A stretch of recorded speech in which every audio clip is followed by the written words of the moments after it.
श्रीकाय विष्णु।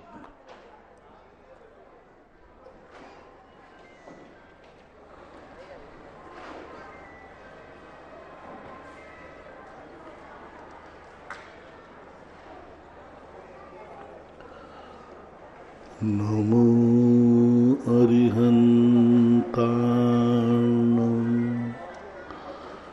नमो सिद्धाणं नमो आयर्याणं नमो वज्रायाणं नमो लोये शवशावूर्णम्।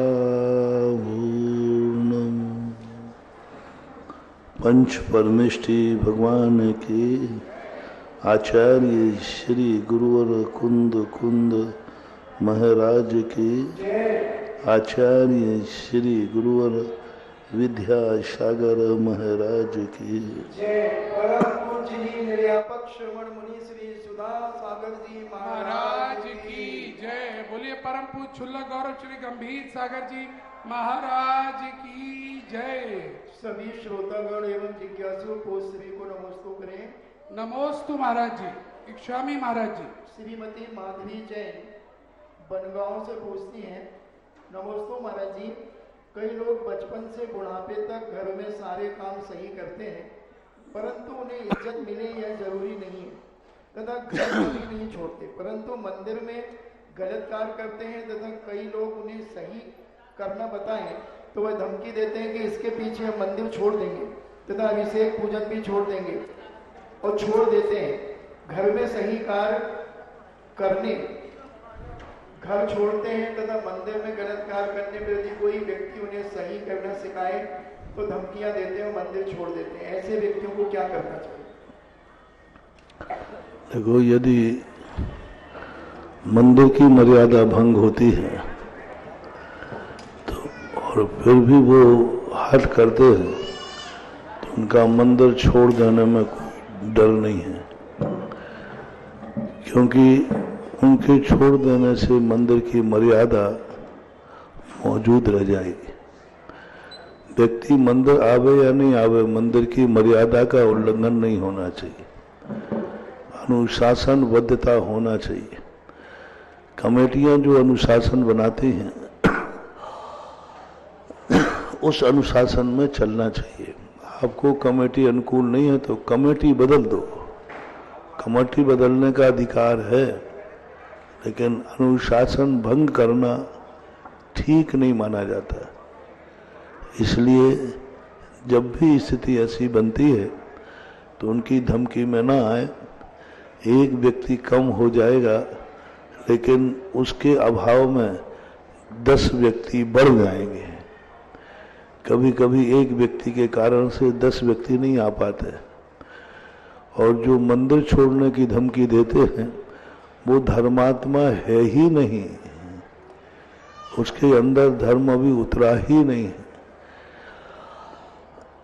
यदि ऐसा कहने पर यदि वो हो जाए तो कभी कोई घर में विपरीत वातावरण बने तो घर छोड़ देगा क्या, संपत्ति छोड़ देगा क्या? नहीं छोड़ता, क्योंकि उसके साथ उसकी आत्मीयता है। तो ऐसे करने वाले लोगों से डरना नहीं चाहिए। अल्पना जैन लखनऊ से पूछती हैं, नमोस्तु महाराज जी, हमने जो यह मनुष्य जन्म पाया है उसको कदम कदम पर सफल बनाने के नित्य सूत्र आप देते हैं। मेरे आराध्य गुरु आपके चरणों में नमस्कार। गुरुवर, जिज्ञासा है कि मंदिर जी में शास्त्र जी के पूजन हेतु क्या सुत स्कंद यंत्र स्थापित होना श्रेयस्कर है? क्या उसकी स्थापना कर सकते हैं? कोई बाधा नहीं, एक इतिहास की दृष्टि से उसको स्थापना करने में कोई बाधा नहीं। सबसे पहले का सुत स्कंद लगभग 1200 साल पुराना उत्तर प्रदेश में देवगढ़ है, उसके अंदर एक पाषाण के शिलालेख पर ऐसा ही सुतगंध खुदा हुआ है। तो ये सुतस्कंद अपने इतिहास की दृष्टि से ठीक है, और उसके यदि अपन पूजा भी करते स्थापन करके तो कोई बाधा नहीं है, दोष नहीं। लेकिन आगम में प्रतिष्ठा पाठों में ऐसे सुत स्कंद की स्थापना का कोई विशेष उल्लेख देखने में नहीं आया, लेकिन स्थापना करने में कोई दोष नहीं है, जरूरी भी नहीं है और दोष भी नहीं है। अजीत कुमार जैन एडवोकेट शिवरात्रि मांगरोल 12 से पूछते हैं, नमस्ते महाराज जी, मति सुत ज्ञान को केवल ज्ञान का अंश मानेंगे या नहीं? नहीं, कदापि नहीं। एक पर्याय दूसरे पर्याय का अंश नहीं हो सकता। ज्ञान की पर्याय हैं ये। जिस समय अंश जब माना जाता है वो अंश ही जिंदा हो, केवल ज्ञान जिंदा हो और मति शुद्ध ज्ञान निकल रहे हों तो बात अलग है। ये तो अभाव रूप है। मति शुद्ध ज्ञान का अभाव होगा तब केवल ज्ञान होगा। इसलिए केवल ज्ञान का अंश मानना ये बहुत बड़ा मिथ्यात्व है। केवल ज्ञान एक स्वतंत्र पर्याय है जो मति शुद्ध ज्ञान के अभाव के बाद उत्पन्न होती है, और जो अभाव के बाद उत्पन्न होती है वो केवल ज्ञानी का अंश कैसे हो सकता है? नहीं हो सकता। श्रीमती वनिता जैन कोटा से पूछती हैं, नमस्ते महाराज जी, श्री आलाप पद्धति ग्रंथराज के अंदर आत्मा की 47 शक्ति कही है, जिन्हें जानने से क्या लाभ होगा? दूसरा प्रश्न है, आत्मा में जो अनंत शक्तियां विद्यमान हैं, फिर ऐसा कैसे? जीवत्व शक्ति चित्त शक्ति में क्या फर्क है?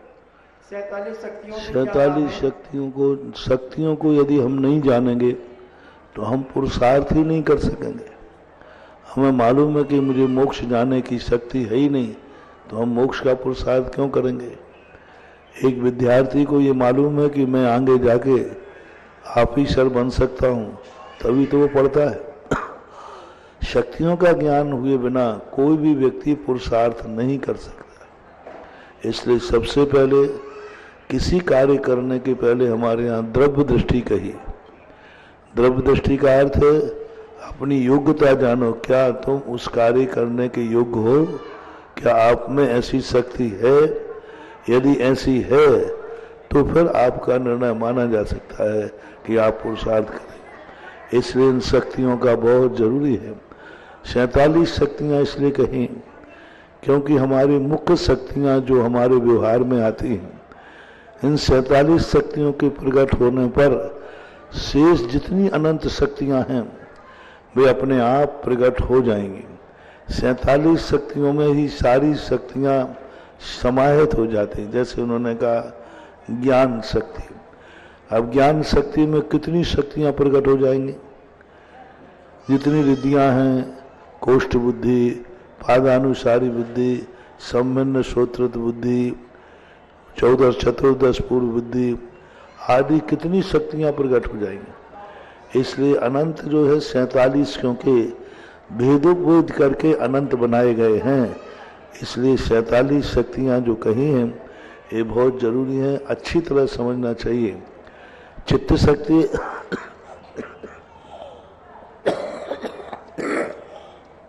और जीवत्व शक्ति में अंतर है। चित्त शक्ति कहलाती है चैतन्य शक्ति, हमें चेतनता का अनुभव हो रहा है, और जीवत्व शक्ति में जी रहा हूं, मुझे जीने की अनुभूति हो रही है। और चित्त शक्ति में हमें जानने की अनुभूति हो रही है, मैं संपूर्ण पदार्थों का ज्ञाता दृष्टा हूं। एक में अस्थि कथन है और एक में क्रिया कथन है। चित्त शक्ति में वो ज्ञान दर्शन आदि चेतना शक्तियों को जान रहा है, मैं जानने वाला हूं। और जीवत्व शक्ति में मैं हूं, त्रिकाली हूं, ऐसी अनुभूति जीवत्व शक्ति में आती है। परम पारनामिक भाव के अंतर्गत जीवत्व बना आता है, मैं जी रहा हूं। और चेतना में मैं जानने देखने वाला हूं, ज्ञाता दृष्टा।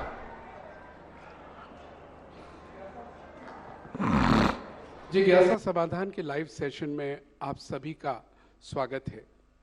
आज यह जिज्ञासा समाधान नए वर्ष में नए स्थान पर हो रही है। आज सन 2024 का 1 जनवरी, और हम सब उसको नया वर्ष कहते हैं।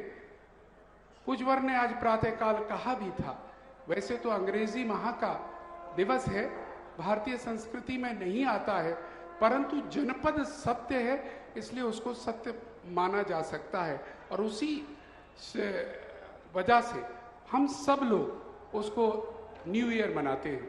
और आज जब हम लोकोदय की पावन भूमि पर हैं, आज लोकोदय का विधिवत स्थापना हो चुकी है। आज यहाँ पर एक विशाल कार्यक्रम आयोजित हुआ है, जहाँ दिन भर से हजारों भक्तों का जमावड़ा लगा रहा। आज पूरे दिवस से हम देख रहे थे, आगरा ही नहीं, आगरा के बाहर से दूर दूर से भक्तों ने आकर इस लोकोदय तीर्थ की माटी को छुआ है और आज इस लोकोदय तीर्थ की माटी को पवित्र करने का कार्य भी हुआ, जिसमें सम्मेद शिखर से आई हुई माटी को आज इस माटी से मिलाया गया, यानी स्थापित किया गया।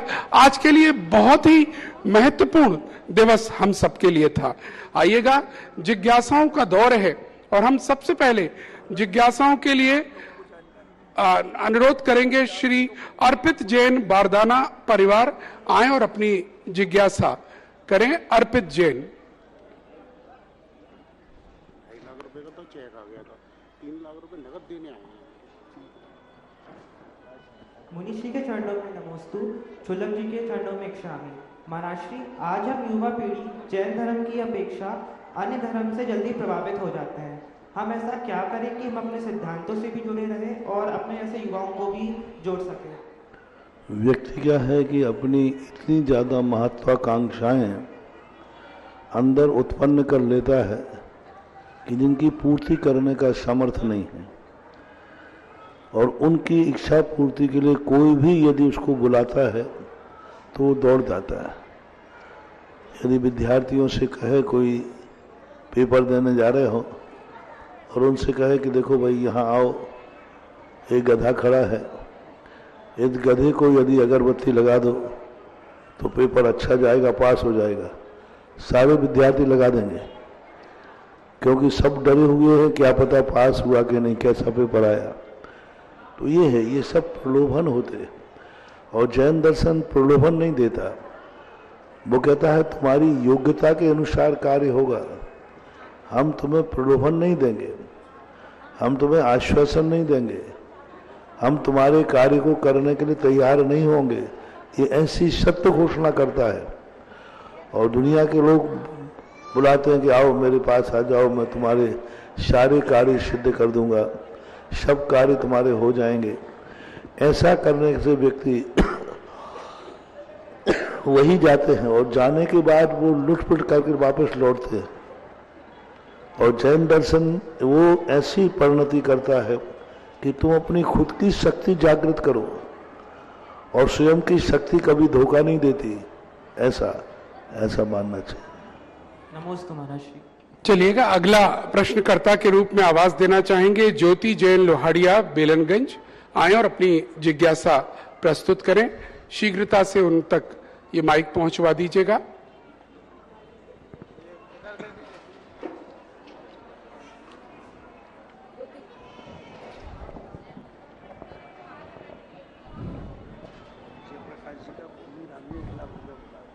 मेरे आराध्य गुरुवर को नमोस्तु नमोस्तु नमोस्तु। चुल्लक जी महाराज को इच्छामी इच्छामी इच्छामी। गुरुवर, जैसे कि विज्ञान विश्वास करता है थ्योरी ऑफ इवोल्यूशन पे, और हमारा जैन धर्म विश्वास करता है कर्म पे, और कर्मों के अनुसार हमें योनियां मिलती है, पर हम निगोद से ही, मैंने जो पढ़ा है उसके अनुसार निगोद से सब जीव निकलते हैं, चने फुटाने की तरह अपने कर्मों के अनुसार योनियां वनस्पति का ये बनते हैं। तो जब हम निगोद से ही क्यों हमारी शुरुआत होती है, तब हमारे कर्म निगोद के ही क्यों होते हैं? समझ नहीं है प्रश्न, क्या कहा? हम निगोद से ही क्यों जन्म लेते हैं, तब हमारे कर्म की शुरुआत कहाँ से होती है? निगोद से जन्म, अनादि काल से, अनादि संबंध, अनादि काल से व्यक्ति निगोद में ही है। जैसे बीज और फल, इन दोनों की शुरुआत कब से हुई? बीज कब से है? जब से फल है। फल कब से है? जब से बीज है। वही वाली बात, मुर्गी अंडा पहले के मुर्गी पहले, दोनों अनादिकाल से। तो कर्म और आत्मा, इनका आदि और अंत नहीं निकाला जा सकता। ये अनादि अनंत काल के शाश्वत नियोग कहलाते हैं। सूर्य आकाश में कब से निकल रहा है? अनादिकाल से निकल रहा है। अग्नि गर्म क्यों होती है, कब से होती है? अनादिकाल से होती है। तो ये अनादिकालीन नियोग कहलाते हैं। इनमें कोई भी आदि और अंत भी नहीं है। इनका अंत व्यक्तिगत जीव से तो हो सकता है, लेकिन सार्वजनिक जीव से कभी भी कोई जीव कर्मों से रहित नहीं होगा। कोई ना कोई तो संसार में बना रहेगा। हाँ, कोई जीव इससे संसार से छुटकारा पाके मोक्ष जा सकता है, लेकिन अतीत की अपेक्षा देखा जाए तो आदि नहीं है, अनादि शब्द का प्रयोग किया है। नमोस्तु नमोस्तु नमोस्तु गुरु। चलिए अगला नाम मैं लेना चाहूंगा श्रीमती ममता जी जैन, फिरोजाबाद।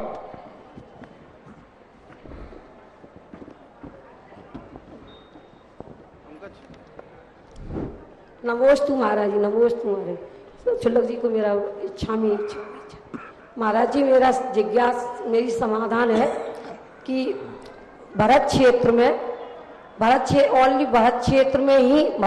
संपूर्ण भरत क्षेत्र में काल का परिवर्तन होता है, या फिर आरखंड ओनली आरखंड में ही?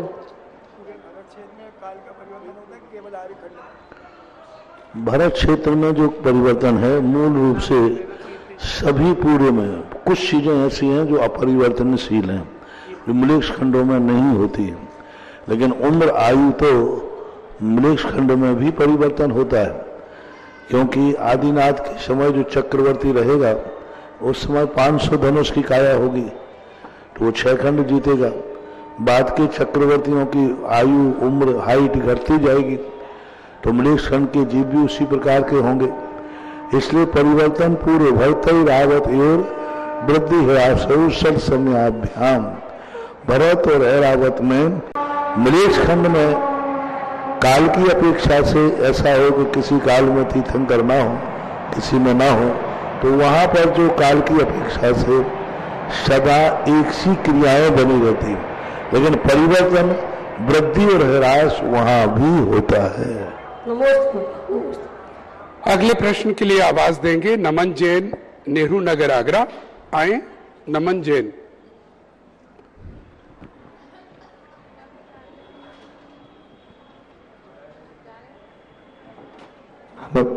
महाराज जी के चरणों में नमोस्तु, छुल्लक जी के चरणों में इच्छामि।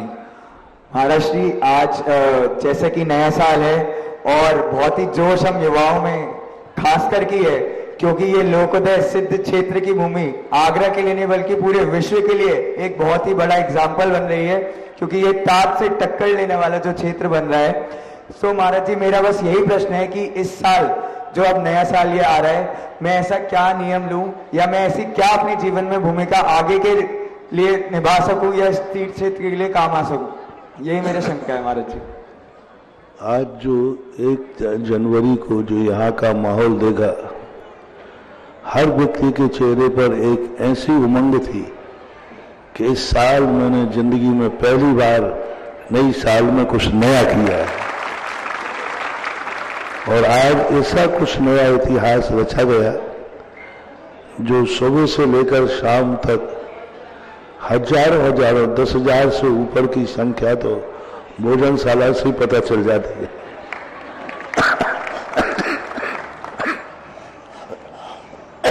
तो ऐसी स्थिति में बहुत, और जो आज सम्मेद शिखर की माटी की जो स्थापना की, और यह स्थापना से जो आत्म संतुष्टि लोगों को मिली, सम्मेद शिखर की वंदना करना, पहले लोग जब सम्मेद शिखर की वंदना करने जाते थे तो जो लोग लौटते थे उनके गांव के बाहर लेने जाते थे, सब उनके चरण छूते थे कि ये वे चरण हैं जो सम्मेद शिखर के पहाड़ को छू के आए। आज तो सम्मेद शिखर का पहाड़ ही यहां आ गया,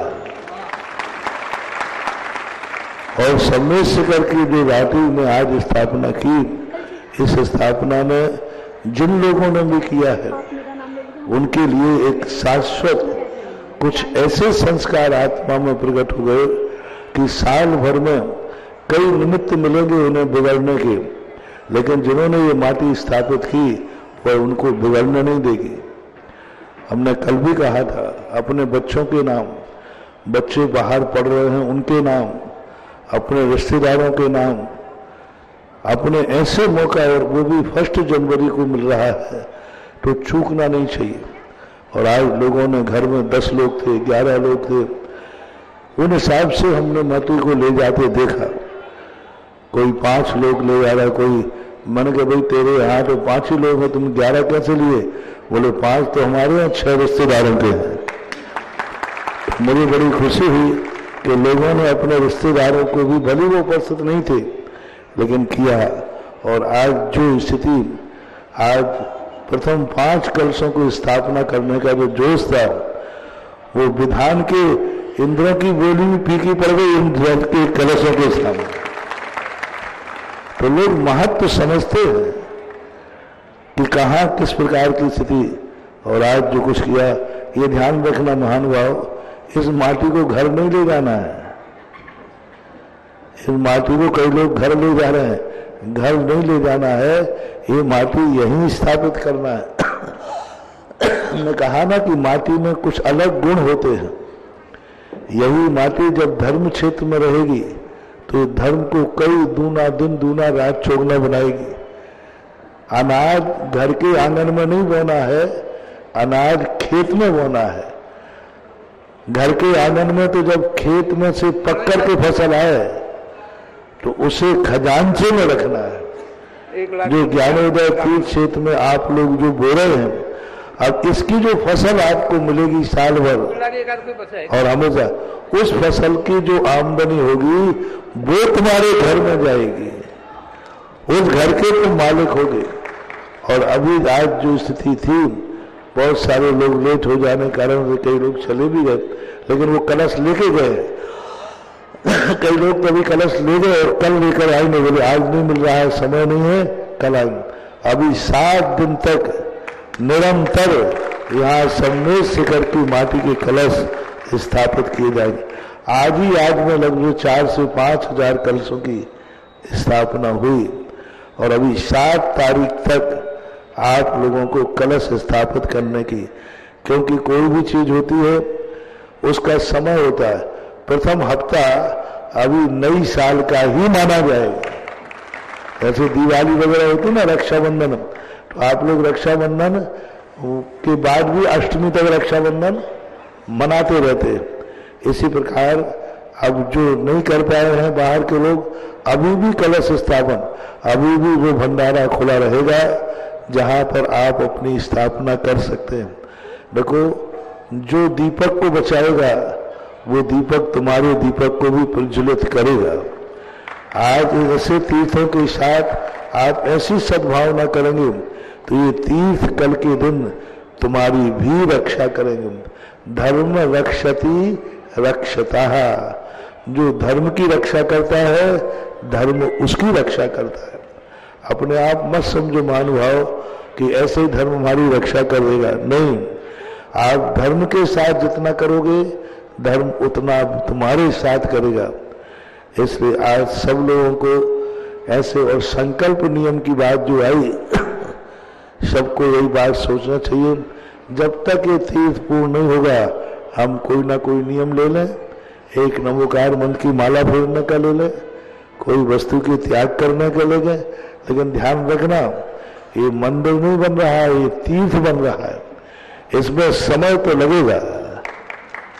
समय, तुम कहो ताजमहल 35 साल में बना था पूरा, कितने साल लगे थे?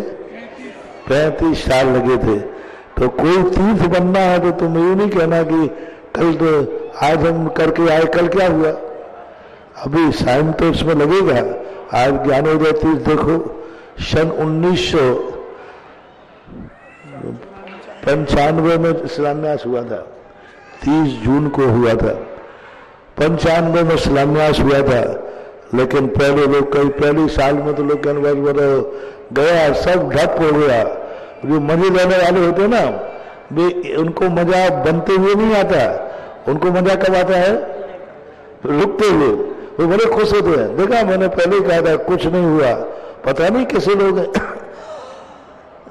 कुछ लोगों को बनते हुए को आनंद आता है और कुछ लोगों को रुक जाए तो बड़ी चर्चा। देखा, मैंने पहले ही कहा था, देखा, मैंने पहले ही कहा था, कुछ नहीं होना, महाराज जी चले जाएंगे तो सब रह जाएगा।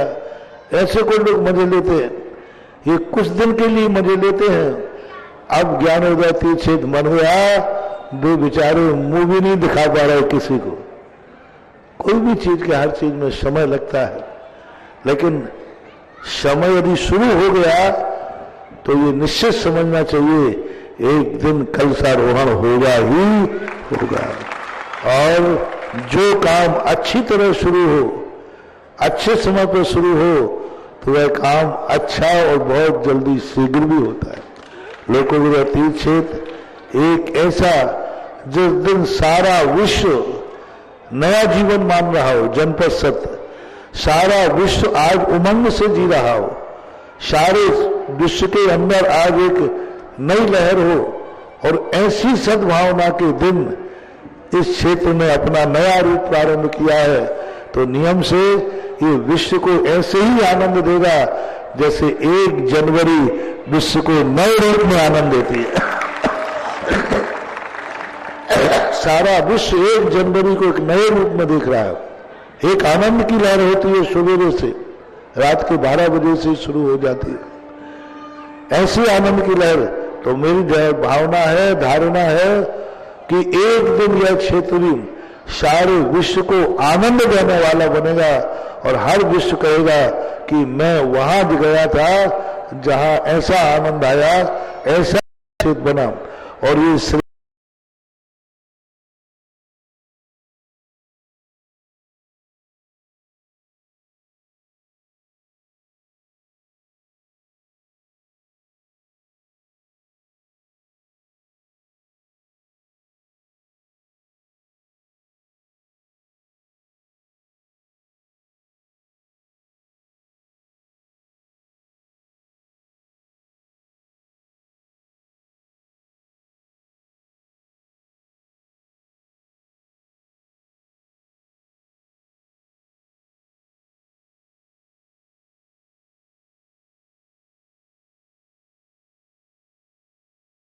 स्थापना करेंगे, यानी मंदिर का शिलान्यास, और मंदिर का शिलान्यास भी होने वाला है 6 तारीख 6 जनवरी को यहाँ पर मूल मंदिर 24वीं आदि का शिलान्यास भी होगा।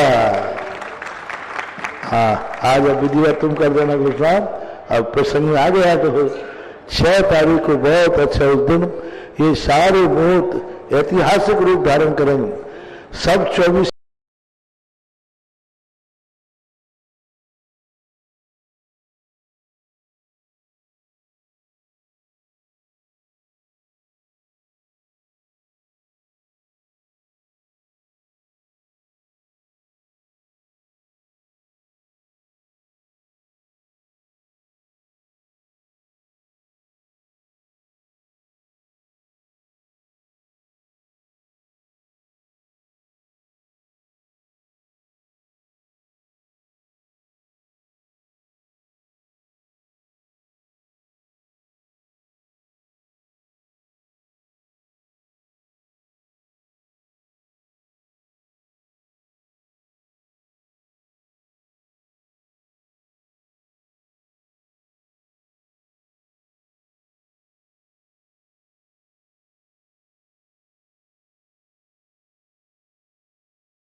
नहीं सुधरता है और हम संबंध भी नहीं तोड़ सकते हैं, तो अपने आप को इतना सहिष्णु बना लेना चाहिए, इतना अपने आप को शांत परिणामी बना लेना चाहिए कि वो कितना ही विपरीत कार्य करे लेकिन हमें आक्रोश नहीं आना चाहिए। बहुत बार ऐसी परिस्थितियां हो जाती हैं जहां आप लोगों के जीवन में ऐसे आते हैं, तो अपने आप को जैसे गोपाल दास जी बरैया के कहते थे, ऐसा ही मेरा कर्म का उदय है। दूसरी बात है, जब किसी के प्रति किसी ने अपने साथ किया हो और कल उसके दिन दुख आ जाए, यदि हमने खुशी मनाई तो कल फिर हमारे जीवन में फिर वही आएगा। इसलिए भले उसने कैसा भी व्यवहार किया हो, अपन को उसके प्रति सद्भाव रखना चाहिए, अच्छे परिणाम रखना चाहिए और भावना करना चाहिए कि भगवान इसने भले मुझे दुख दिया है लेकिन इसको कभी दुख ना हो तो कम से कम अपना जीवन तो सुखी हो ही जाएगा। ये तो महाराज जी हम भावना भाते ही हैं। चलिएगा, और मैं अब अगले जिज्ञासा के लिए जिन्हें बुला रहा हूं वो हमारे स्वयं इस संस्था के महामंत्री हैं और जब से आचार्य श्री से के दर्शन करके आए हैं तब से इतने प्रसन्न हैं, और वो क्या प्रसन्नता है वो हमसे शेयर करेंगे और बताएंगे पूज्य श्री के सामने। ये ले लीजिए मनोज जी। पूज्य गुरुदेव के श्री चरणों में त्रिवार नमोस्तु नमोस्तु नमोस्तु। छुल्लक जी के चरणों में इच्छामी इच्छामी इच्छामी। पूज्य गुरुदेव, आपके आशीर्वाद से उस दिन आचार्य श्री के पास आशीर्वाद लेने पहुंचे।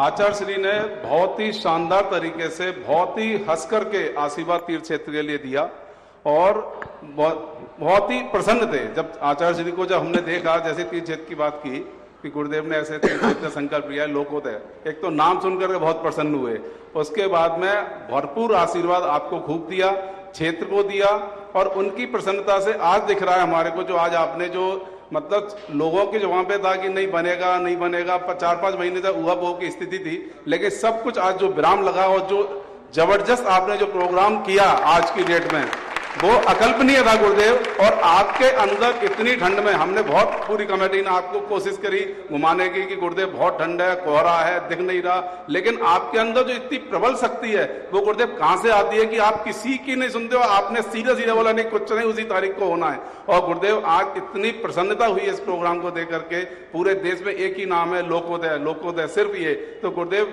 दोनों ही बातों पर ये प्रकाश डालिए कि आपके अंदर वो शक्ति कहां से आई, और आचार्य श्री के बारे में दोबारा से सुनना चाहेंगे। नमस्ते। पूज्य गुरुदेव की, हाँ गुरुदेव कह रहे थे पाइप में ही रह जाऊंगा मैं, लेकिन जाऊंगा वहां पे स्थापना करनी है, जब महाराज जी ने कही थी ये बात। हाँ, पूज्य गुरुदेव की प्रसन्नता ही हमारे सारे जगत की प्रसन्नता है, क्योंकि उनकी प्रसन्नता सदा अच्छे कार्यों के लिए होती है। वो सदा धर्म के लिए, धर्म के विकास के लिए सदा समर्पित रहते हैं। आपने देखा कुंडलपुर के अंदर कितने संघर्ष आए, लेकिन उनका एक ही भाव था कि बड़े बाबा का मंदिर ऐसा बने जो हजारों हजारों साल तक। संघर्ष वालों ने संघर्ष किया। हमारे पूज्य गुरुदेव कहा करते हैं, संघर्षमय जीवन का अंत हर्षमय होता है। ये उनका सिद्धांत है, और आचार्य श्री का हर्ष ही हमारी ताकत है। उनकी प्रसन्नता ही हमारी जिंदगी का जो कुछ है सब उन्हीं की प्रसन्नता है, उन्हीं का आशीर्वाद है। उन्हीं के आशीर्वाद का कारण मेरे पास तो कुछ भी नहीं है। जितना पावर वहां से आता है उतना मैं तुम्हें प्रकाश दे देता हूं। क्योंकि हमारी डोर तो उनके अनुसार है। हम पतंग हैं, लेकिन पकड़ने की डोर तो गुरुदेव के हाथों है। हम कितनी दूर उड़ते रहे। आचार्य श्री रामटेक में जब मैंने कहा कि महाराज बहुत साल हो गए, कहाँ, तो आचार्य ने कहीं भी उड़ो, डोर तो मेरे पास है। जब मैं चाहूंगा तब पतंग उतार लूंगा। डोर उड़ाने वाला जब चाहे पतंग को, और जब चाहे उड़ा देगा। और पतंग गुरु के हाथ में होना चाहिए। शिष्य कितने ही दूर उड़े कोई फर्क नहीं पड़ता, क्योंकि डोरी गुरु के पास है। पूज्य गुरुदेव का आशीर्वाद ही इन सबके लिए सफलता का कारण। और अच्छे कार्य के लिए कौन है जो उसके लिए प्रसन्नता व्यक्त नहीं करेगा। और जब सारी चीजें लोकोदय तीर्थ क्षेत्र की भावना ही सारे जगत के प्रति कितना आह्लाद का कारण बन रहा है। मतलब दुनिया का हर व्यक्ति, बड़े बड़े लोग अपने स्वयं के तीर्थ क्षेत्रों से इतने आह्लादित नहीं है जितने लोकोदय से।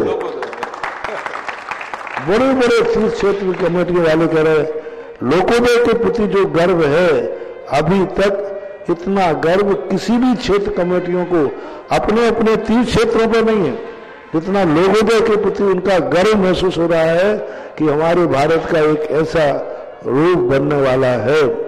रही बात जहां तक कार्य करने की, तो संसार में जब तक तुम जैसे दो झूठा जिंदा है वो कार्य तो होगा ही होगा। अभी तक एक नारा था सत्य में जयते, अब मैं कहूंगा असत्य में जयते, क्योंकि तुम लोगों ने झूठ बोल बोल करके हमारे लिए आश्वासन दे दे करके आज झूठ को सत्य में बदल करके आनंद लेते हैं। कहते हैं एक झूठ को 100 बार बोला जाए तो सत्य हो जाता है। इसी प्रकार 100 बार तुमने झूठ बोला होगा और आज वो झूठ सत्य में बदल गया है। साधु को भी रुझाना सत्य के बल पे तो तुम नहीं झुका सकते थे, और मैंने विश्वास करते रहे कि ये सत्य ही बोल रहे हैं। और इस प्रकार की परिणति के लेकर के, और यह जो परिणति हुई क्षेत्र की हुई, आज क्षेत्र उस सत्य में बदल गया जो सत्य ना जाने कितने कितने वर्षों तक सत्य में जयते की ध्वजा फहराता रहेगा। जो इसके ट्रस्टी हैं, सभी ट्रस्टी लोग, आज अभी अन्नपूर्णा वालों से मैं पूछ रहा था क्यों तुम लोगों को बचा के नहीं तो उन लोगों ने डकार लेके दिखा दी कि नहीं हम भी डकार के लेके आए। अक्षय निधि महानस सिद्धि कहलाती है, ये बहुत बड़ी चीज है। ऐसा पूज्य गुरुदेव, एक मेरी जिज्ञासा थी, कई लोगों ने जैसे मंदिर बोले हैं, कई तरह के दान दे रहे हैं, हम उन लोगों से जब जैसे बोलते हैं कि ट्रस्टी बनिए आप, तो यार हमने दान तो कर दिया, ट्रस्टी बनना चाहिए उसमें, तो मैं ट्रस्टी बनना एक भगवान के कुटुंब में जुड़ना है। भगवान के मंदिर की रक्षा करना बहुत बड़ी चीज मानी जाती है। और अभी देखो कितने उत्साह, देखो यही है हमारी दुकान बड़ी उल्टी है, हम माल सस्ता देते हैं लेकिन ग्राहक कहते नहीं इतना सस्ता नहीं लूंगा और मेरा स्टैंडर्ड डाउन है। एक बार सुनाया था ना कि हमने कहा भाई 11,000 का प्रथम कलर, बोले ये तो स्टैंडर्ड डाउन है, हम तो 100 रुपये का करेंगे। अभी हमने क्या कहा, सभी दानी लोग अपना 5% देंगे, एक पर्ची। और ये बहुत अच्छी याद दिला दी, अभी हमने मंदिर के निमित्त को लेकर कहा था जितने ट्रस्टी बने हैं जिस पद के 11, 5, 1, उनको 10% जमा कराएंगे तभी वो ट्रस्टी माने जाएंगे, क्योंकि अब तो पक्का हो गया, तो अब इसका ट्रस्ट बनेगा, अब रजिस्ट्रेशन होगा। अभी तो चातुर्मास समिति चला रही है, एक प्रकार की चातुर्मास समिति बनाई थी ना बनने, वही चलती है। ज्ञानोदय भी चातुर्मास समिति से बना था बाद में जाकर के अभी ये चातुर्मास समिति चला रही है। अब इसका विधिवत ट्रस्ट बनेगा, विधिवत जितने ट्रस्टी हैं उनका 10% एक मतलब एक किस्त जमा होने पर ही वो ट्रस्टी माने जाएंगे, चाहे 1 कलश हो, चाहे 1 करोड़ हो, चाहे 10 करोड़ हो, क्या सबको अपना 10% जमा अच्छा होगा 7 तारीख के अंदर अंदर करा देंगे तो इनके नाम सरकारी रजिस्टर में पहुंच जाएंगे। और एक बार इनका रजिस्ट्रेशन हो गया तो फिर तो वो अमर हो गया, कोई हटा ही नहीं सकता। इसलिए यदि आपको विधिवत अपना रजिस्ट्रेट कराना है तो 7 तारीख के पहले पहले सभी लोग जितने ट्रस्टी जिस क्वालिटी के बने हैं 10% जमा कराएं, जिससे रजिस्ट्रेशन होकर के आपको विधिवत कार्यकारिणी को चयन किया जा सके। एक बात। दूसरी बात, और मंदिर वालों को भी, अरे कोई मैंने पहले ही कहा यदि तुम्हें हो कि मैंने 5% महाराज जी आपने हमें क्या समझ रखा है? 5% आपको ना हम 10% जमा कराएंगे, तो अभाग्य है। हम तो इसलिए कह रहे थे कि भाई सबका, लेकिन भाव है तो कराओ कि नहीं, हम शिलान्यास करेंगे तो 10% देंगे, तो बहुत अच्छी बात है। भावनाओं के ऊपर है, संदेह नहीं करना कि क्या होगा।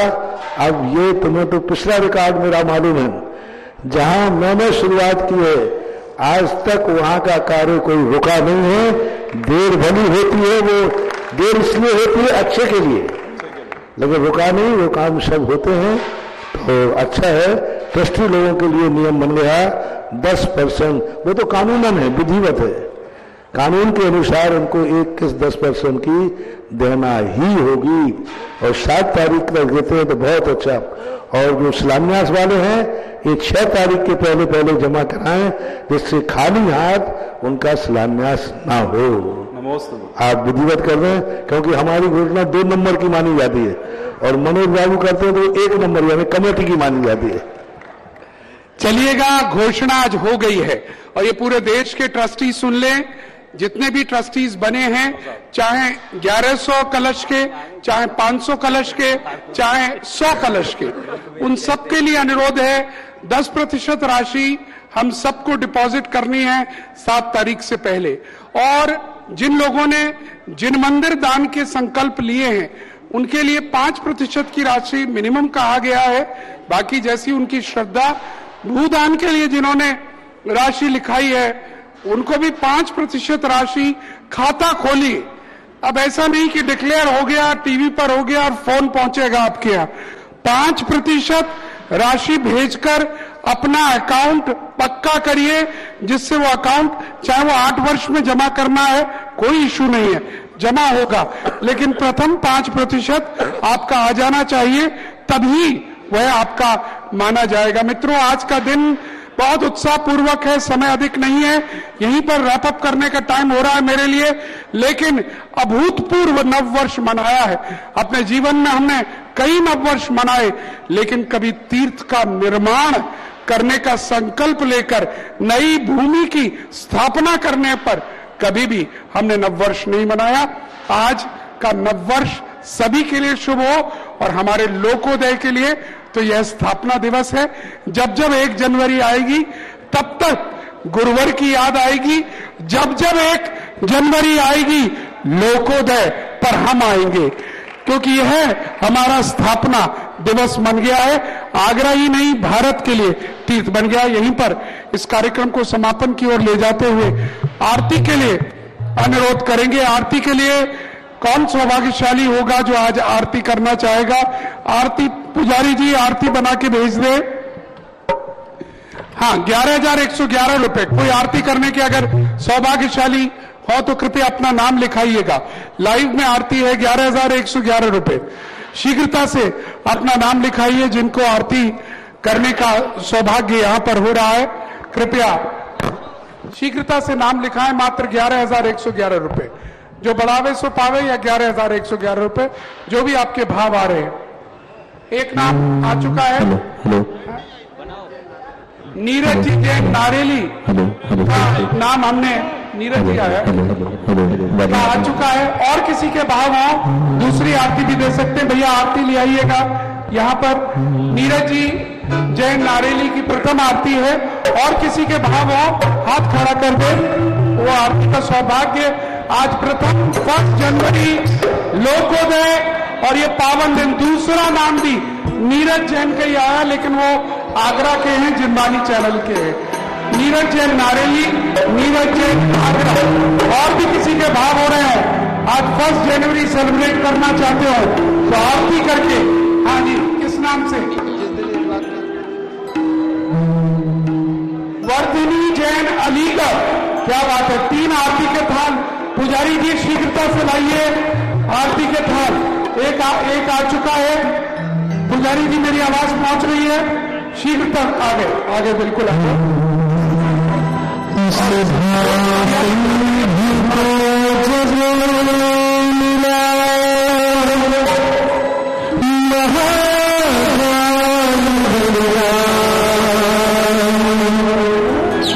सुधा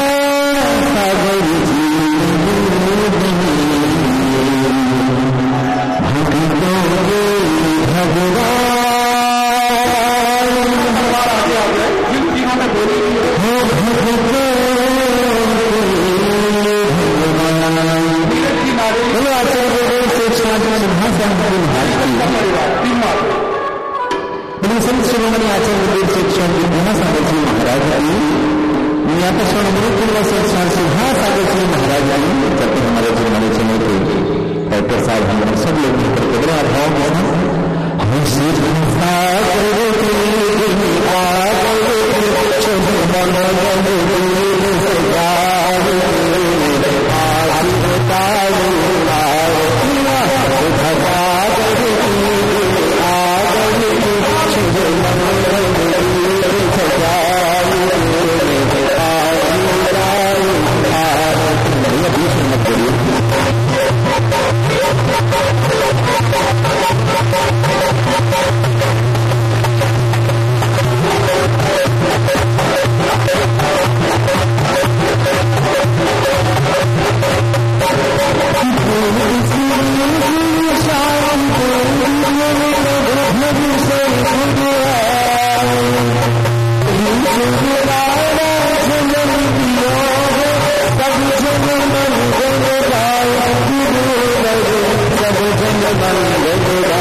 Thank you.